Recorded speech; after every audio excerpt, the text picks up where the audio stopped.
Do you ever feel like people constantly take advantage of your compassionate nature? Perhaps you stumbled upon this video because you're tired of always being the nice person.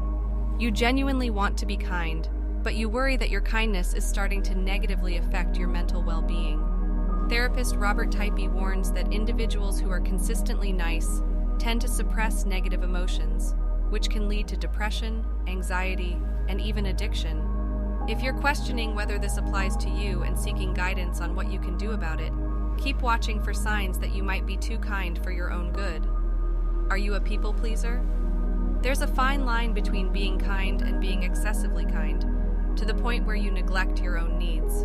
Psychotherapist Sharon Martin explains that people pleasers cross that line when their generosity transforms into self-abandonment. Do you ever worry that expressing your true thoughts and opinions will alienate others, so you keep them to yourself and agree with everyone? When your kindness masks your genuine thoughts or feelings, you end up sacrificing your authenticity.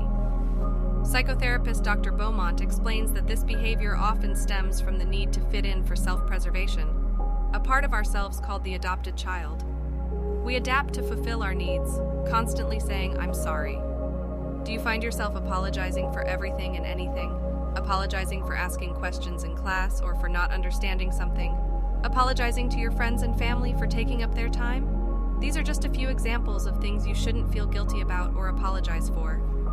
It's important to ask questions when learning, and if someone makes you feel guilty for spending time with them, they aren't true friends. If you constantly say, "I'm sorry," when you have nothing to be sorry for, it could be a clear sign that you're being too kind, according to Nurturing Minds counseling. Is saying no a foreign concept to you? Does the idea of saying no feel like it requires supernatural strength?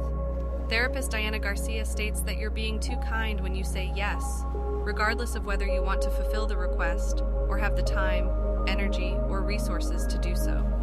It's important to say no sometimes, especially when it means protecting your inner peace or staying true to yourself.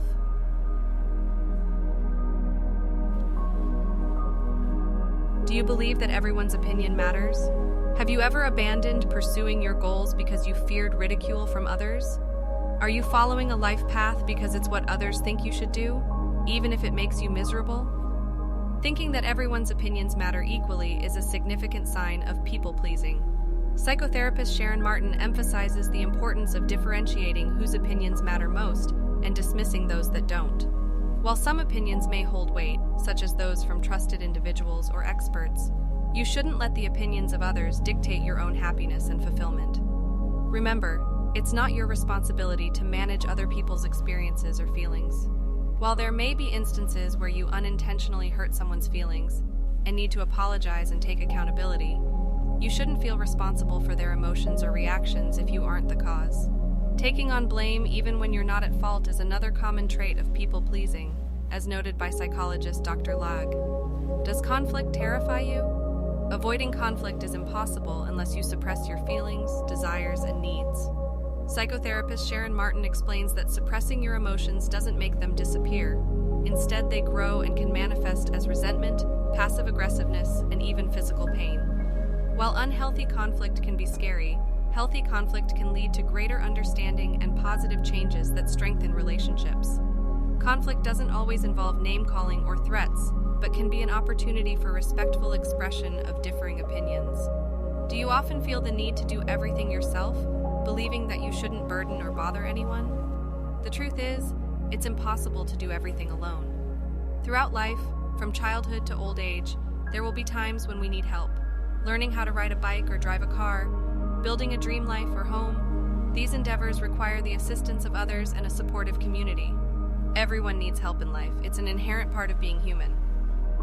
This doesn't mean you shouldn't be kind, but there's a significant difference between being kind based on your values and being kind out of fear. Robert Typey explains that excessive kindness is less about your values and more about a psychological response aimed at protecting yourself from what appears to be a frightening world. It's okay to be scared, but it's also essential to show yourself the same kindness you freely offer to others. It's your turn, and it has been for a while. Did you find this video helpful? I certainly did. If you did too, please let us know in the comments below. Thank you for being here, and we'll see you again soon.